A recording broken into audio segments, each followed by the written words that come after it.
abordant le deuxième chapitre de la première partie, la direction de l'entreprise. Mais avant, revenons un peu en arrière pour voir quels sont les principaux enseignements à tirer des premiers chapitres, l'organisation.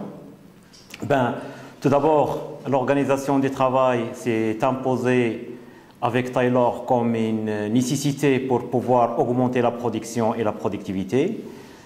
Elle s'est développée par la spécialisation des tâches et la séparation entre la conception et l'exécution du travail. Le contrôle dans cette organisation est partout, elle est omniprésent. Viendra par la suite Ford, qui a poussé encore plus loin cette nouvelle forme d'organisation en mettant en place la standardisation, rappelez-vous, le travail à la chaîne.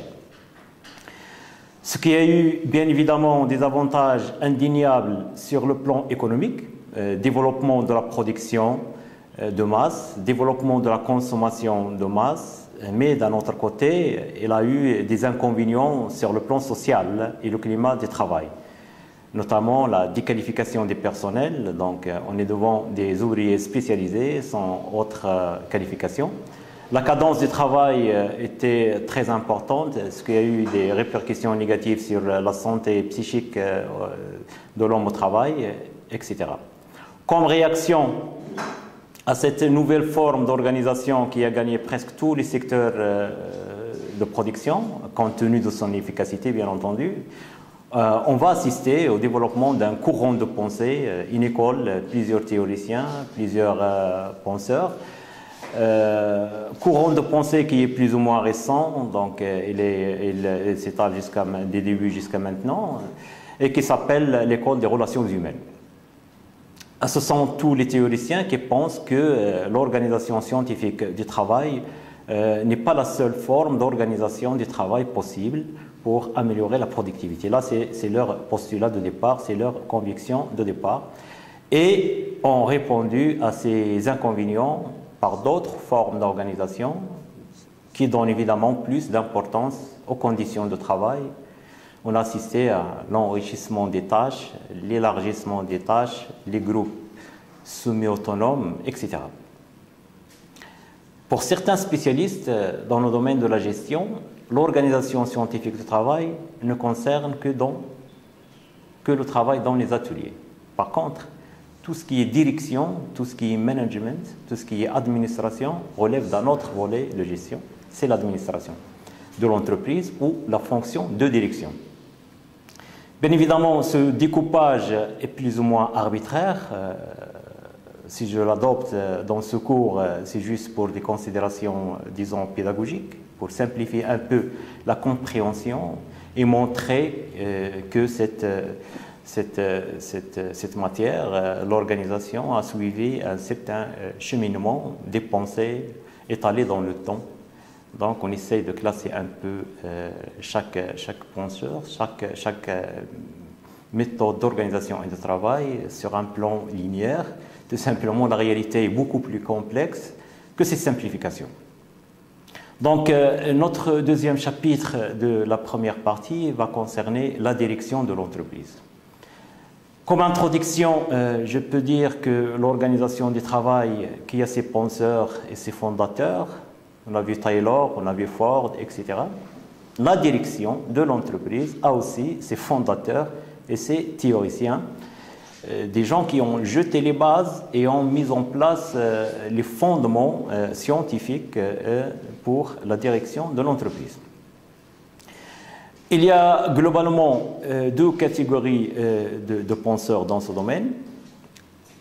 Premièrement, il y a ceux qui, en partant de leur expérience personnelle, comme on va le voir, en partant de leur vécu tel qu'il a été pensé par ces auteurs, ils pensent, ils dictent, prescrivent des règles de direction. Ils nous disent comment les choses doivent se passer, qu'est-ce qu'il faut mettre en place pour bien diriger les hommes. En appliquant des règles et des normes, cette approche elle est qualifiée d'une approche normative, tout simplement parce qu'il y a des normes, des règles à mettre en place pour que les choses se passent bien.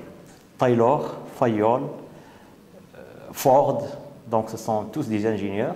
C'est à partir de leur expérience personnelle qu'ils ont par la suite théorisé et ont mis en place un certain nombre de règles. On l'a vu avec Taylor, spécialisation, séparation de l'exécution et de la conception du travail. Ce sont là tous des règles, des normes qu'il faut appliquer pour arriver aux objectifs de l'organisation en termes de croissance, augmentation de la production, augmentation de la productivité, etc. On dit de cette approche, c'est une approche normative. À côté de cette approche, à côté de cette première catégorie de penseurs, il y a d'autres qui essayent d'expliquer le réel, voir quelles sont les composantes du réel, expliquer, analyser par la suite, et qu'on nomme qui s'intéressent beaucoup plus à ce qui est style de management, etc.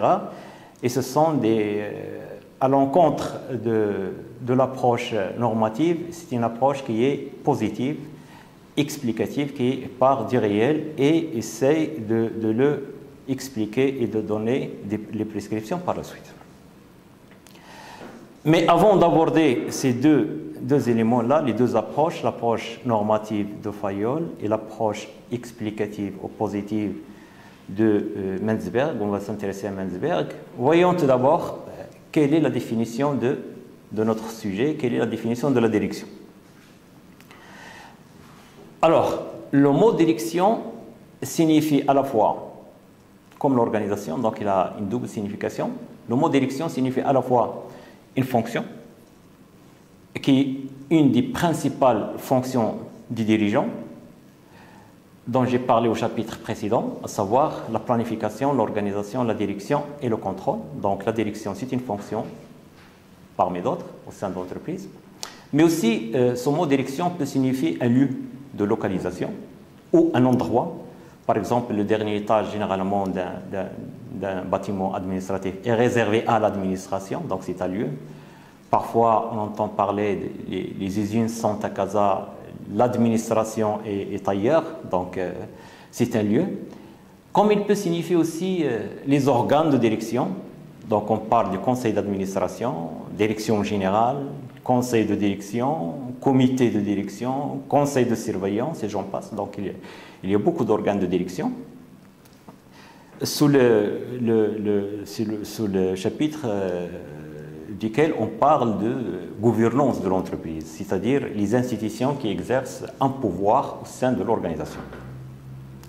Mais pour nous, le sens qui nous concerne ici, c'est la direction comme un exercice de pouvoir. Quelque part, on peut donner une définition provisoire. Diriger, c'est en quelque sorte exercer le pouvoir, quel que soit l'organe qui assure cet exercice. C'est en premier lieu l'exercice du pouvoir.